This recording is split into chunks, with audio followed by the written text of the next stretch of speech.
what are the chances that I don't get kicked off Twitter and YouTube and Facebook just for talking to you? Oh, I think you have about a 10% chance, a good solid 10%. 10% getting kicked off or 10% staying? No, 10% staying on, actually. It's...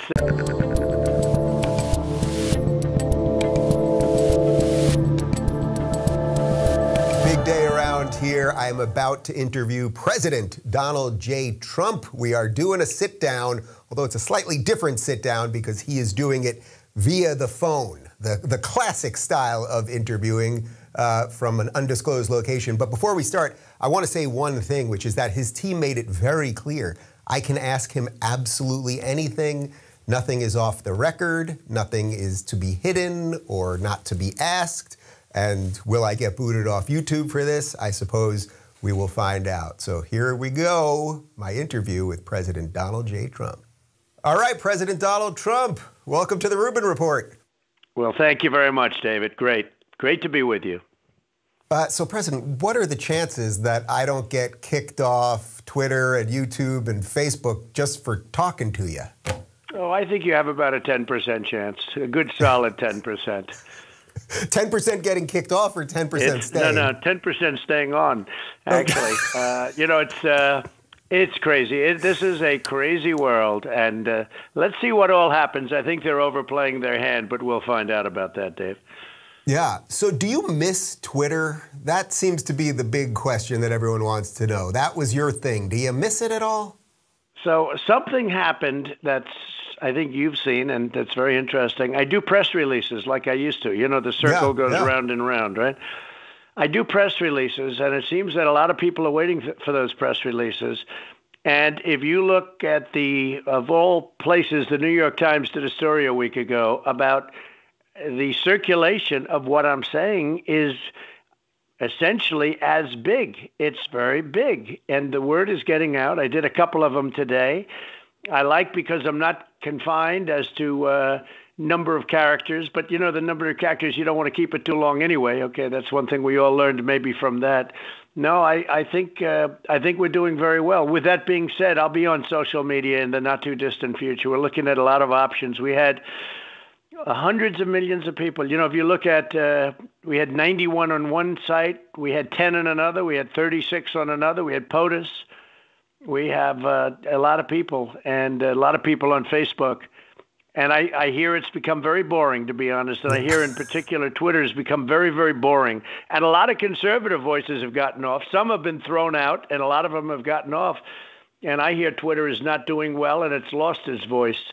And when I started there like 11 or 12 years ago, it was not a success. I mean, it was not I don't know who was going to make it, but it was not a success. It became very successful. And I think you're going to see a lot of people are going to be finding there's a lot of platforms out there. That's what we're looking at, getting the right platform, a perfect platform. And I think you'll see something fairly soon. Yeah, that's great to hear. And as you may know, I've been talking to some of your guys about Locals.com, which is the tech company I started. So we shall see. Good. So, I've told my audience many times that one of the reasons that I didn't support you in 2016, but then I did in 2020, was that I started going back and watching old videos of you on Oprah and on David Letterman and on Phil Donahue. And I realized that you were basically saying the exact same things 30 years ago that you're saying now. And what that made me wonder was sort of, did you always, they would always ask you, Oprah would say, oh, you should run for president, or Donahue would say it, but did you always feel that somebody else was going to do it and then you just got pinned into doing it? Because you didn't seem to really want to do it, actually. You kind of wanted somebody else to do it from the way I read it. Nobody's ever asked me the question that way, and it's very interesting. Yeah, I assumed that somebody else would do it because people cannot be that stupid to be taken advantage of by China. And in particular, at that time, if you go back 20 or 30 years, it was Japan was really doing a number on us. And it's all the same. And frankly, it hasn't changed because whether it's China, Japan, or many others, I mean, they're all taking. But China, obviously, right now is the head of the pack. And I always felt that somebody else, and nobody's ever asked it this way, I've always felt that somebody else would do it. And they didn't. And it went for a long time. You know, those interviews. And one thing you have to say, Dave, if nothing else, I was consistent. I mean, it was. I've seen it too, where I've seen recently a replay of some of the statements, and they're almost identical to what I say now. And I was right. I was right. We have now 30 trillion in debt. We have a country that is it's just ridiculous what's going on in so many ways. I talk about the border even then, people coming in and, you know, the wrong people coming in many cases. And you see what's happening with the prisons are being emptied out in other countries and they're coming into our country. And I was, very consistent. It's very interesting.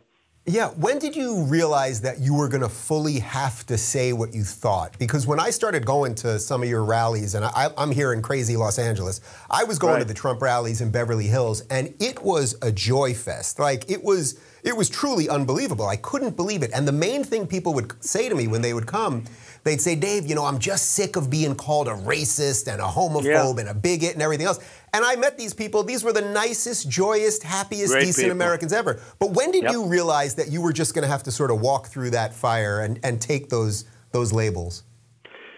So a lot of people think I was going to run like for a long time. You know, they were asking me that question 30 years ago, as you would say. And Oprah was, and Donahue was, and they were all doing it. And I'd give the answer that I doubt it because, believe it or not, Dave, I'm a very honest person. And, you know, I'm not sure that you can be honest and be in politics, okay? And I never really thought I was going to do it. A lot of people thought I was going to do it 8 years ago, 12 years ago. I think probably it really hit me when I turned down a big extension on The Apprentice. You know, the show was a very big success. I did it for 14 seasons. Can you believe it? And then Schwarzenegger. I missed Joan Rivers. I missed Joan Rivers, man. She was the best.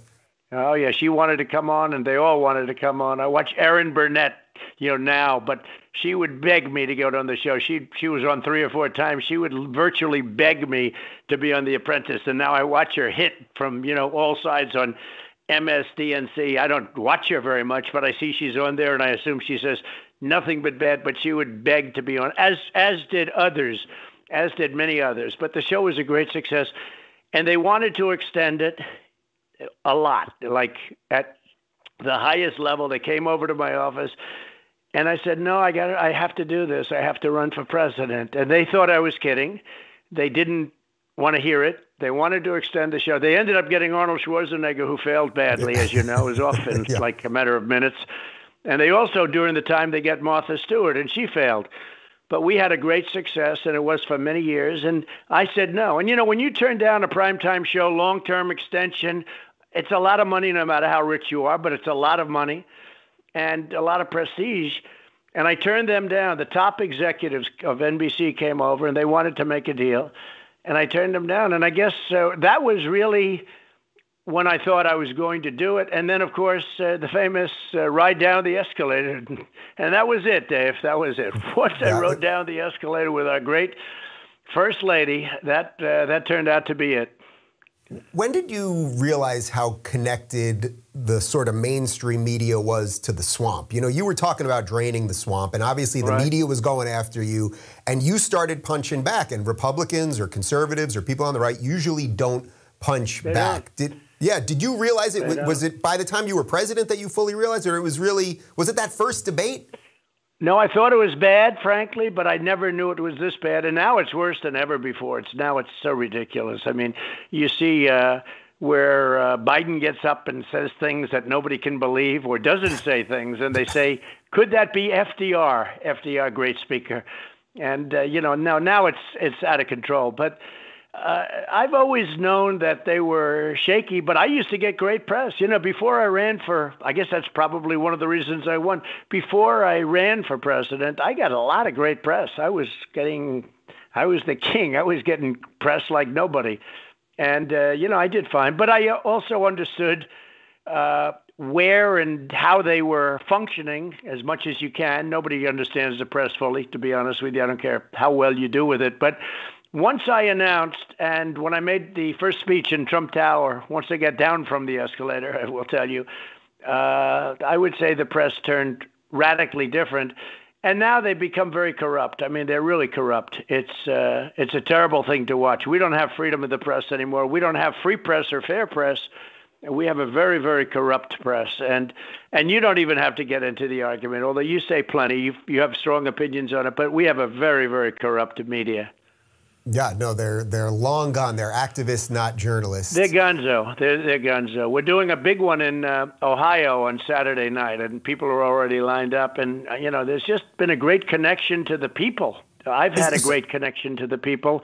And it's amazing because when you get virtually 100% bad press, and Fox is a whole different ballgame from what it was too, by the way, but when you get 100% anti-press, it's just, look, you have some really great people who should have gotten the Pulitzers. You have people that called Russia, exactly right. They don't get the Pulitzers. They give Pulitzer prizes to people that were totally wrong, totally wrong. It's a disgrace. But when you have that, and it's amazing that even in the last election, I got far more votes in the last election and did far better than I did in the first election in 2016. And it's amazing that you can have the press so against you, big tech against you, and you end up getting 75 million votes, which is the highest anybody's ever gotten as a sitting president. It's pretty amazing. But what it shows you is that the people of our country get it. They really get it. It's pretty amazing. Because the left wants to use state power in a way that, generally speaking, the right doesn't want to, or at least that you don't want to. If we're to go on this dystopian future idea, are you worried that if these guys really take power, I mean, they're going to start jailing political opponents. They are going to use, we know they've already used the IRS to do all sorts of crazy things. I mean, these are things that are sort of conspiracy theories, and then suddenly, at this point, nothing feels like a conspiracy theory. But it's all justified there's a self-righteousness to it. We're right, anyone who disagrees is evil. Therefore, anything is justified to suppress the evil. You see that with cancel culture, where people go, get driven out of the public discourse. Look, when I was in college, I was a college debater. Yes, I was one of the cool kids. But so I was in college. I was the chairman of the conservative group in the debate society, and one of my closest friends was the head of the liberal group, and we would have arguments about free enterprise and socialism, like what works, what actually benefits humanity. And actually, that question's an important question. Too often people start with the assumption the other side wants humanity to suffer. Mm-hmm. If we start with the premise, okay, most people of goodwill would like people to be happier and more well-off and more prosperous. We start with that premise. Mm-hmm. Then we can have a conversation about, okay, what systems produce more prosperity, more opportunity? It's a couple of years ago, I did 3 CNN town hall debates with Bernie Sanders. Yep. And they were 90 minutes long. And Bernie, look, to Bernie's credit, he's an unabashed socialist. I disagree with him, but he's honest. Mm-hmm. And we can have a conversation about, socialism. I think if you look across the world, it doesn't work. It's produced misery, poverty, suffering, death. My family fled Cuba. Yeah. And so I'm more than happy to take the American free enterprise system, or as the left derisively calls it, capitalism. Yeah. And put it up next to communism or socialism or any dictatorship they've implemented in any country on earth. And people are better off, they have more opportunity, and in particular, there's the mobility. You look at the dystopian worlds, one of the elements of it is everyone is frozen in their place. Mm-hmm. Socialist countries, communist countries, there are rich people. They're powerful people. What you don't see is new rich people. What you don't see, when my dad in 1957 was a teenage kid from Cuba, couldn't speak English, washing dishes, making 50 cents an hour. Why did he come to America? Because this is a country where you could be a teenage kid washing dishes and climb that socioeconomic ladder. And kind of worked out for his kid. If someone had told my father in 1957 that 50 years in the future his son would be in the Senate, that teenage immigrant could never have believed it. And that, but if we can have conversations, then we can say, all right, what works, what doesn't work, the left is afraid to have those conversations. Their ideas don't work. All right, there's a joke I tell sometimes, which is, how many radical leftists does it take to screw in a light bulb? How many? That's not funny! It's like, come on, guys, just relax. Like, lighten up. And you know, I was talking about in college when we were debating, we'd go, you know, he'd call me a fascist, I'd call him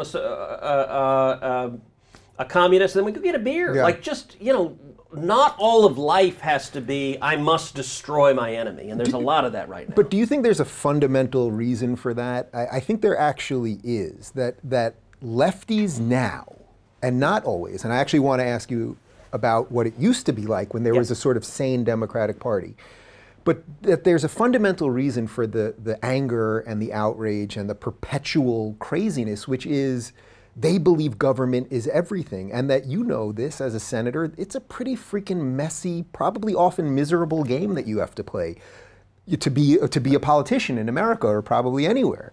And that because their whole worldview is through politics, as opposed to a religious or some other spiritual worldview, well, of course you're going to be endlessly miserable. Do you think I'm ballparking something there? So I do, and it's, you know, it was interesting. I was talking the other night to a gentleman. He and his wife came from Cuba, Cuba, fled under Castro, and he was talking about, he said, you know, Ted, you talk about the Constitution quite a bit. And he said, I think there are a lot of people like me who came from countries where the Constitution was meaningless, and they don't necessarily understand why that matters. And they're a little bit skeptical of why should the Constitution make a difference? And I was agreeing with him in that we need to explain that more. Government power, the history of humanity is largely a history of government oppressing the people. Now, you need some government. I'm not an anarchist. Yep. You need government to protect your fundamental rights to life, to liberty, to property. John Locke wrote about the fundamental natural rights. You need government to impose rule of law, and we see countries that don't have that are disasters. But the more power government has, the less liberty you have. Mm-hmm. And Jefferson had a great way of putting it. He described the Constitution as chains to bind the mischief of government. Yeah, you look at the First pretty Amendment. Profound. Yeah, you know, free speech is not about silencing those who disagree with you. Religious liberty, it's not about forcing everyone to practice your faith. It's about saying, look, it's up to you what faith you practice or none at all. That's that right of conscience, that you get to decide, that it's not government that comes in. You know, you just had, all right, you know, you talked about abortion. You and I may disagree on abortion, but you just had Joe Biden a week ago say if he's elected, he's coming after the little sisters of the poor. No, I'm completely against that, by the way. I mean, I've done videos on it, yeah. I mean, that is an extreme view. You literally have politicians saying, those damn Catholic nuns, I'm going to go after them and force them to pay for abortion-inducing drugs. And these are nuns who've taken vows of poverty and are helping the poor and the sick and the needy. And government now, for years, has been persecuting them because they must conform. And it's just, look, I think being libertarian and live and let live, giving people, like, respecting diversity solves a lot of the problems we have in the country.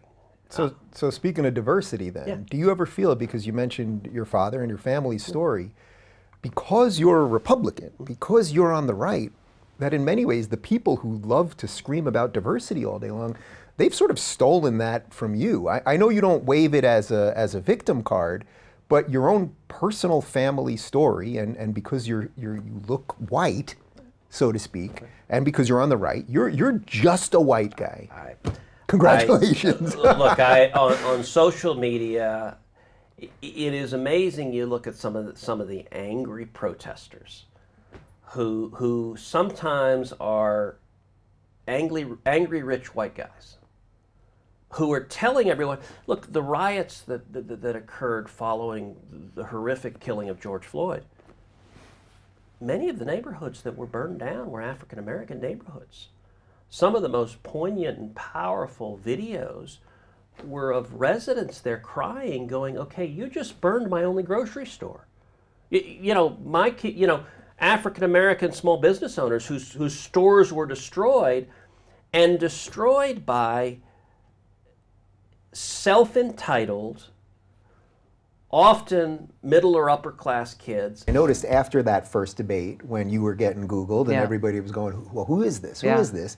That suddenly some of the mainstream outlets, so like BuzzFeed and HuffPo and the rest of them, they were trying to link you to the alt-right and the trolls, and she's secretly being supported by conservatives and all that. Now, me and the people that are doing the online thing, it's like we see this all the time. If you step out of anything that sort of the modern left doesn't want you to do, you're automatically the bad guy. But then when I saw it going after you, I was like, see, they just do this to everybody.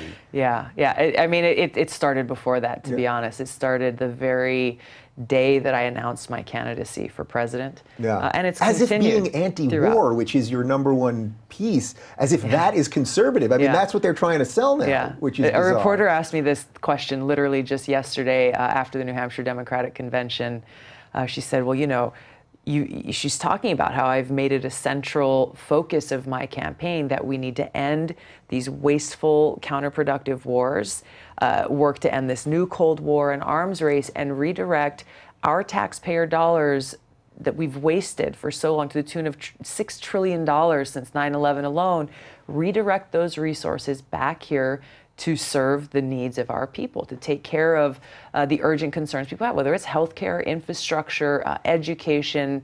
And her point was, well, this sounds like a conservative message. I said, what are you talking about? Right. She said, well, you know, the conservative message of how do you pay for things? I said, are you kidding me? Yeah. I said, I'll tell you what, Americans across this country are sick and tired of hearing from politicians and from their government that there's not enough money to make sure that kids in Flint, kids in Newark, kids in communities across this country can't have clean water to drink because the government can't make sure that that infrastructure ensures clean water. You know, they're sick and tired of hearing that, you know, levees are failing and there's massive flooding in rural Iowa that's ruining farms for their entire year of crops.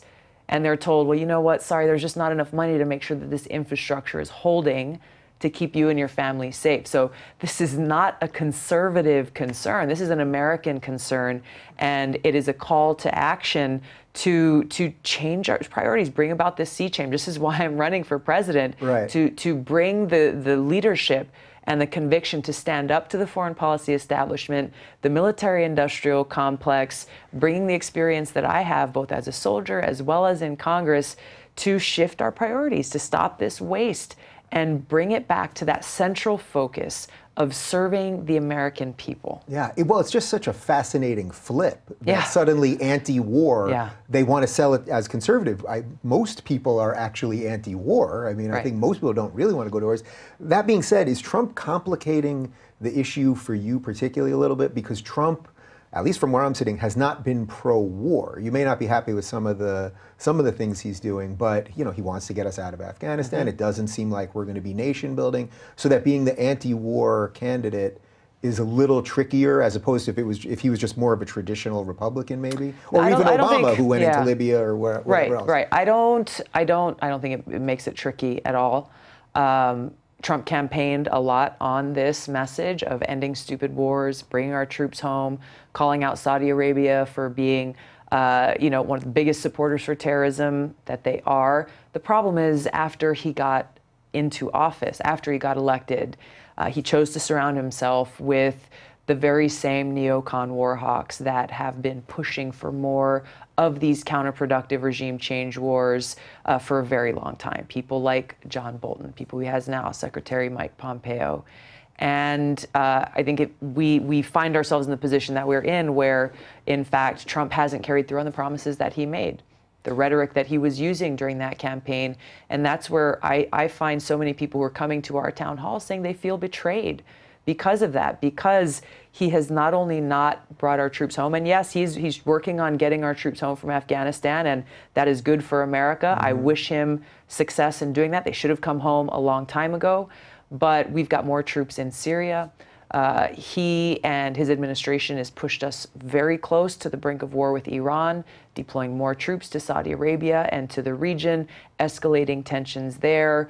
While even though he says on television that he doesn't want to go to war with Iran, every one of his actions has pushed us to that brink where we sit today, where just a match could light the whole thing on fire. How do you balance the rhetoric of saying I'm against war without sort of tipping to the enemy, whoever it may be, that you're not a pushover? That seems to be one of the things that because it's like you take I a don't, Trump. yeah, because I don't say that I'm against. I mean, nobody wants war. Yeah. Trust me. And as a veteran, I've seen the cost of war firsthand. But I'm very specific in saying we need to end these wasteful regime change wars.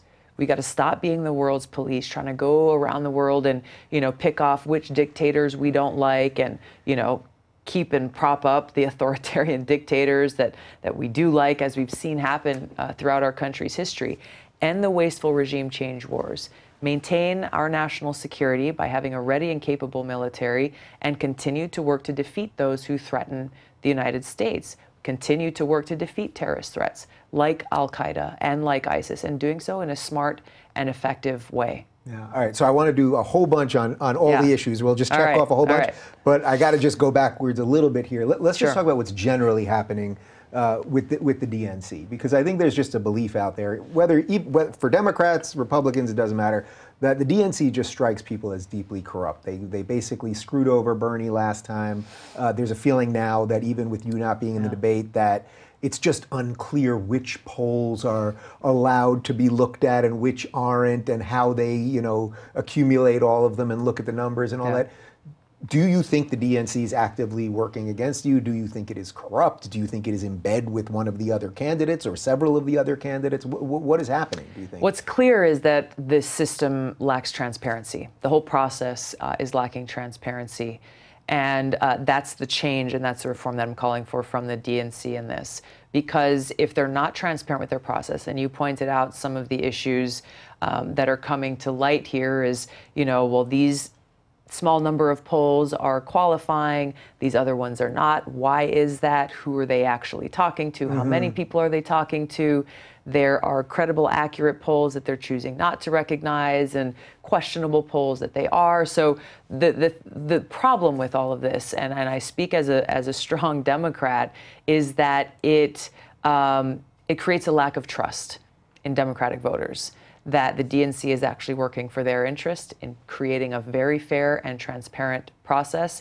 And when you've got a lack of trust, then you've got people who wonder whether or not they should even be involved at all, whether or not they should show up to the caucuses and the primaries if the fix is already in. Yeah, and that is sort of how it feels. I mean, even this whole thing with superdelegates that ultimately could, override what the people voted for and the rest of it. And I don't know. I know that there was a lot of turnover from 4 years ago, but I don't know that they've done the internal checks. Yeah, there were a lot of people who were frustrated with what happened in 2016 who ran for, those delegate positions to sit on the Rules Committee to try to bring about some of these changes.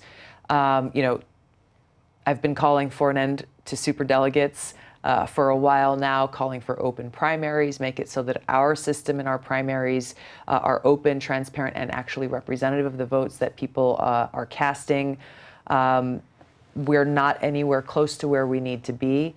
They got rid of superdelegates just in the first ballot at the convention. But if there is a challenged ballot, as given a crowded primary, there may likely be, then in the second and any ongoing ballots, superdelegates will come into play. So so ultimately the superdelegates still could override the will of the people. Which is the whole problem with that whole superdelegate system. What do you make just more broadly about just the general process? Like when you're on stage and you had that moment that really caught fire when you were really taking Kamala Harris to task on some of the decisions she made related to criminal justice reform, and like that caught fire, and then it's like that you have to just sort of do that to catch fire. But that's the whole problem that I think with these debates is it's all about the media. their ratings and ultimately profits. Media is money. Is that just us, though? Like, I complain about the media all the time, too. No. But you don't think it's just that all of us sort of, like, when I saw that moment, I was like, that's it. That's the moment of the debate, It's the right? soundbite, right? Yeah. But when you have the candidates who are on the stage and you're given anywhere from 30 to 60 seconds to make your case to the American people about any one of a number of really important issues that we're facing, are voters really walking away with a good sense of a depth of understanding on an issue, the clear contrast between the positions that we hold? There are maybe, let's say, top 10 things you would do to reform immigration, for example. You don't get to make those points and make those differences when you've got these quick little sound bites, and the only thing making news at the end of it, the only thing people are promoting or remembering are those flash points, are those sound bites that the media promotes. And no, I don't think it's just us, because I've been hearing from folks who were seeing out in the Labor Day parades, and people were saying, gosh, you did great at the debate, but I really want to hear more, really have an in-depth conversation with candidates, allow us to be able to make our case, to share our experience, the positions we hold, the vision that we have for this country in a meaningful way. And voters aren't getting that. And you see some of them saying, I don't have time for this. I don't get anything by spending 2 hours watching that debate. Right, so that's the thing. I'll go somewhere else. You don't feel more educated after. And that's how generally mainstream media has been treating us all. So these debates end up being kind of a charade about this is providing a fair, transparent process for voters to become educated, but none of that's actually happening. Joining me today is the junior senator from Kentucky, the man that Anthony Fauci has endless nightmares about, and now I think it's fair to say a Rubin Report regular, Senator Rand Paul. Welcome back to the Rubin Report. Well, thanks for having me. You had quite a day today, another fight, or what do we want to call it? Fight? What do you want to call it? I don't want to call it fight, but you got into it with Fauci again. What do you make of this guy at this point? A verbal brawl, yeah. And you keep coming back to personal attacks on me that have absolutely no relevance to reality. Do you think anybody has had more influence over our response to this than you have? Do you think it's a great success? Do you think it's a great success what's happened so far? Do you think the lockdowns were good for our kids? Do you think we slowed down the death rate? More people have died now under President Biden than did under President Trump. You are the one responsible. You are the architect. You are the lead architect for the response from the government, and now 800,000 people have died. Right. So you think it's a winning success, what you've advocated for government? Senator, first of all, if you look at everything that I said, you accuse me of in a monolithic way telling people what they need to do. Everything that I've said has been in support of the CDC guidelines.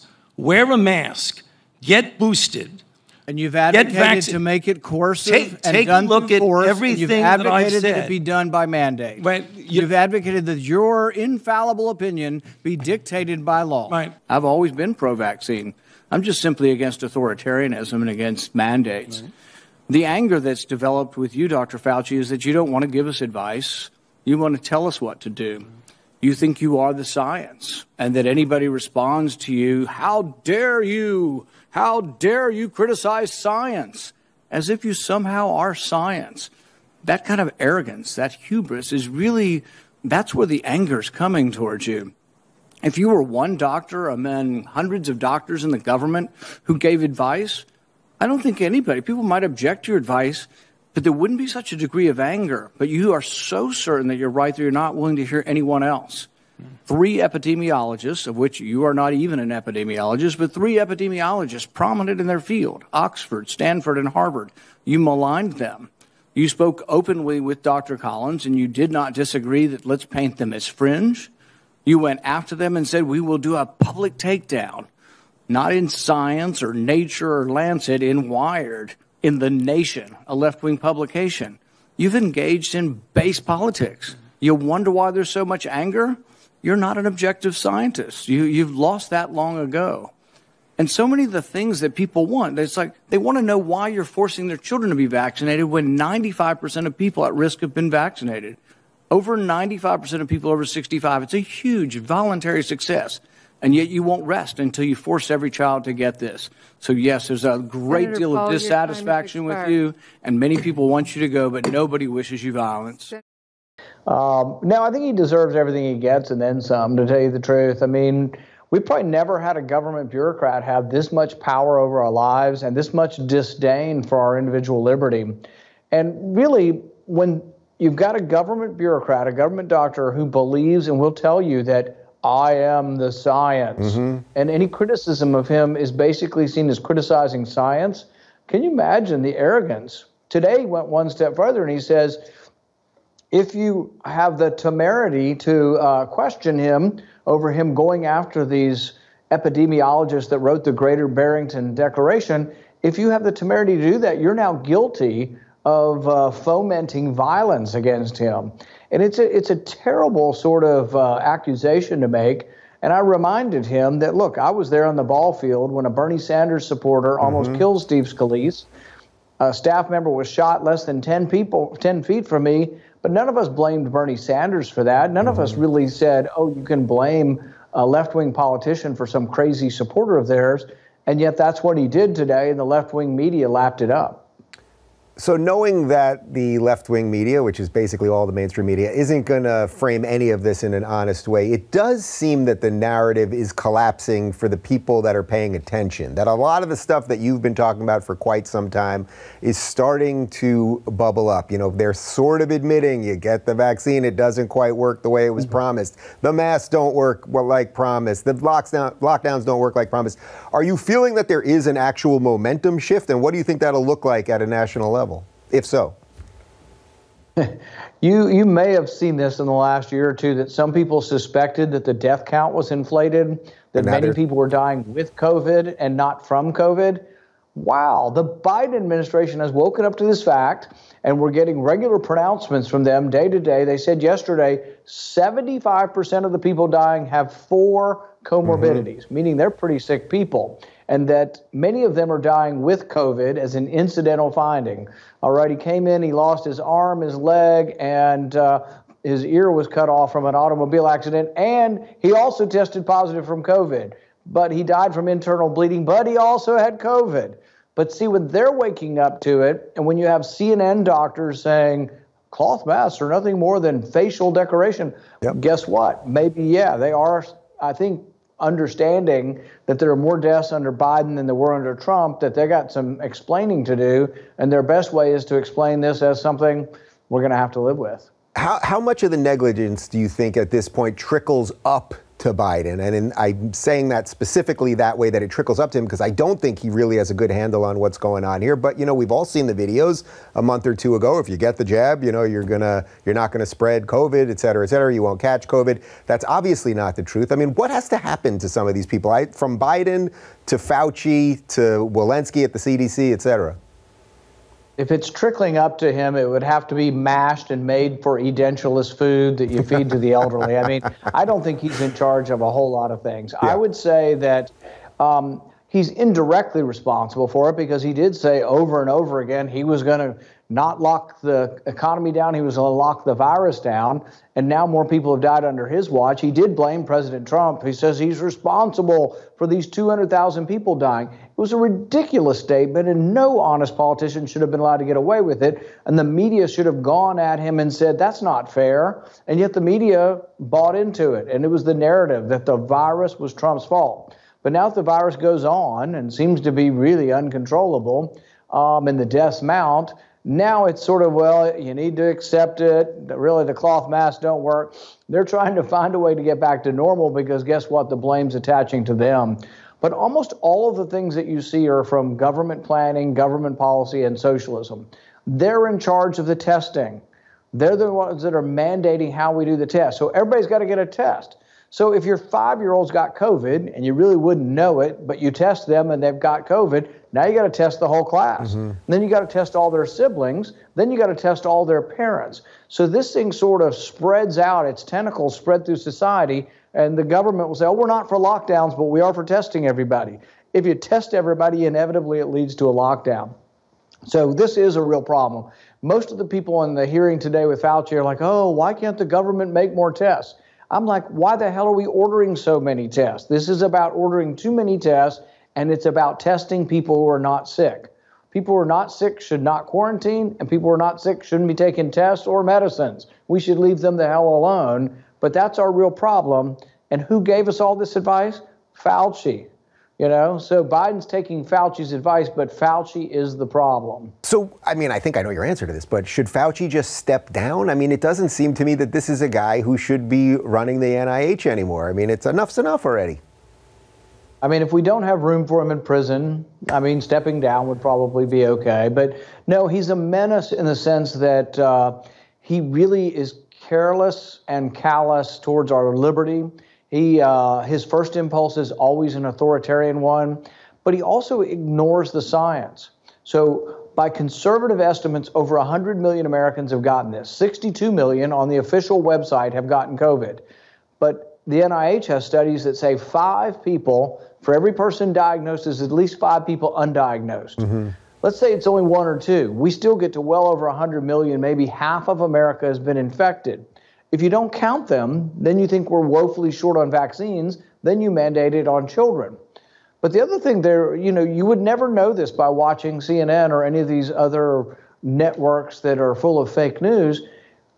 If you look at how many people have been infected naturally and you say, well, how many people have gotten the vaccine?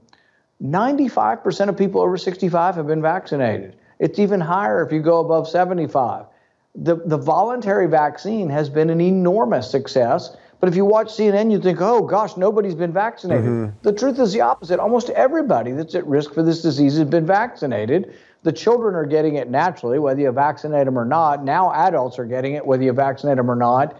Really, we're headed towards where there's going to be enough immunity within the community. And I think the devolving nature of this is towards a cold. We have 4 other coronaviruses that cause the cold. This is going to become the 5th coronavirus. The sooner the better. And then we also at the same time will have some people dying, the vulnerable people. Let's try to save them by getting government obstacles out of the way so we can have more monoclonals again and more of the new pills.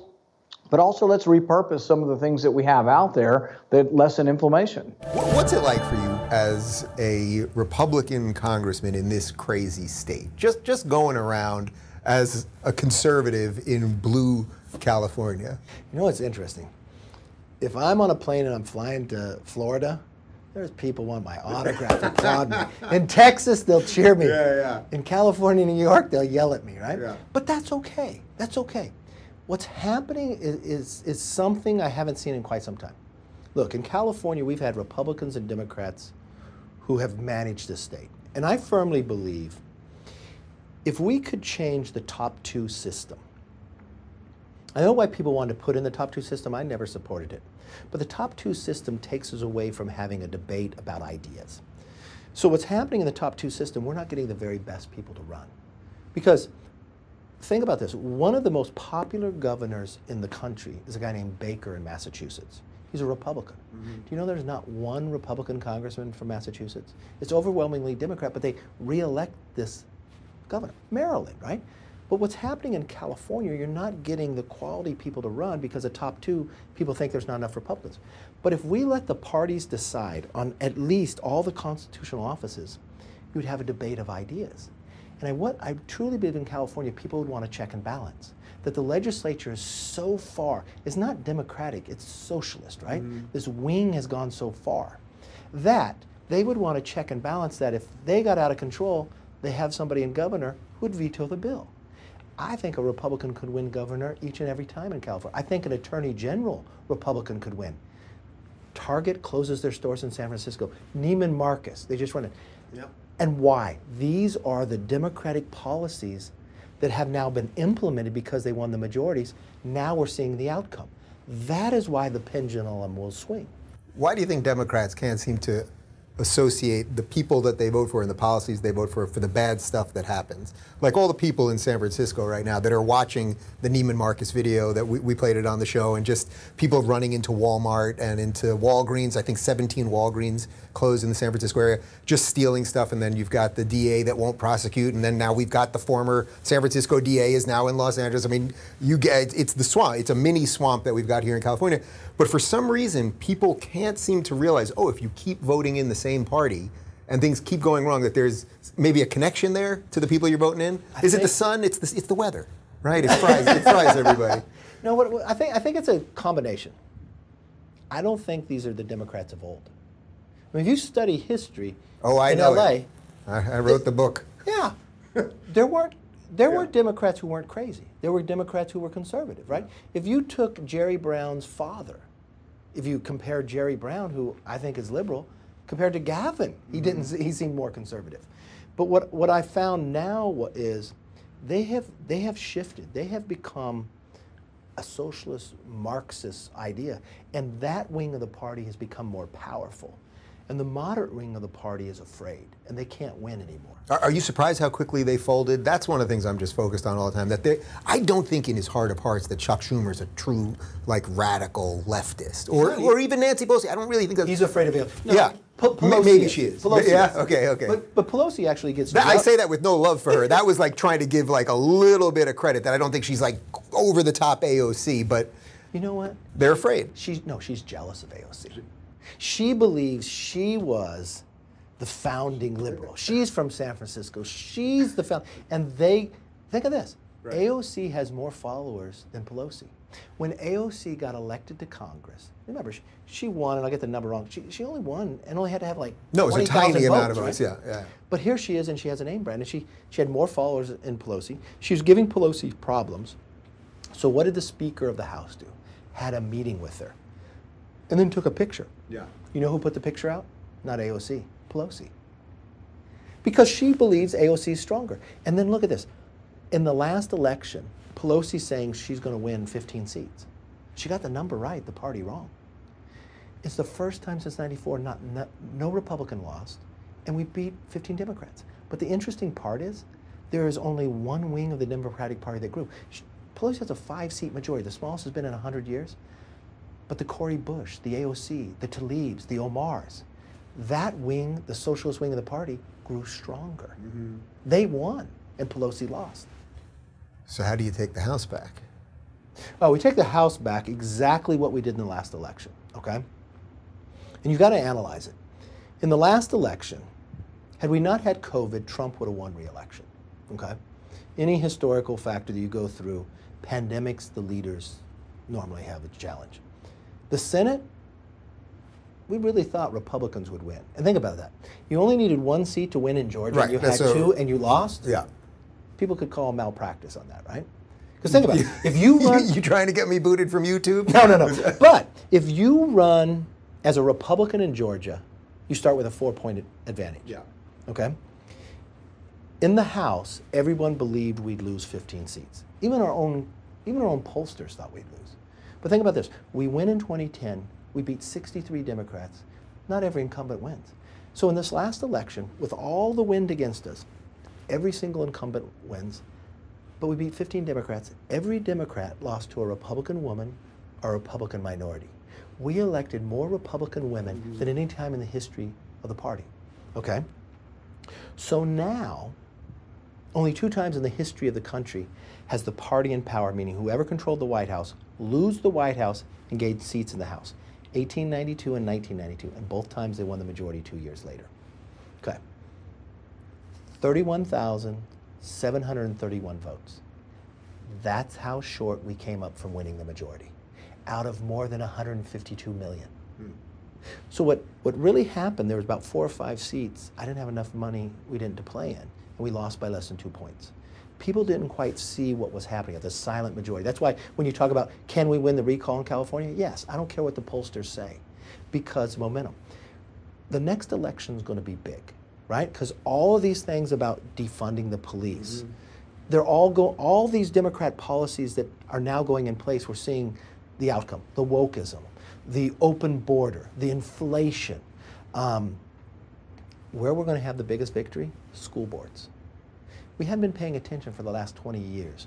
Critical race theory goes against everything Martin Luther King has ever told us. Don't judge us by the color of our skin.